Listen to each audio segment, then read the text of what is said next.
How to remove an item from your cart in Uber Eats. Hey everyone, welcome back to the channel.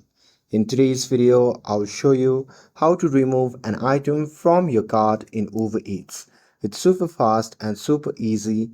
So now without further ado, let's get started. So first thing first, open the Uber Eats app on your phone and make sure that you're logged in to your account. And now here, once you're inside the app, just tap on the card icon shown in the top right corner of the screen. And once you tap on it, you'll be prompted to your cart section.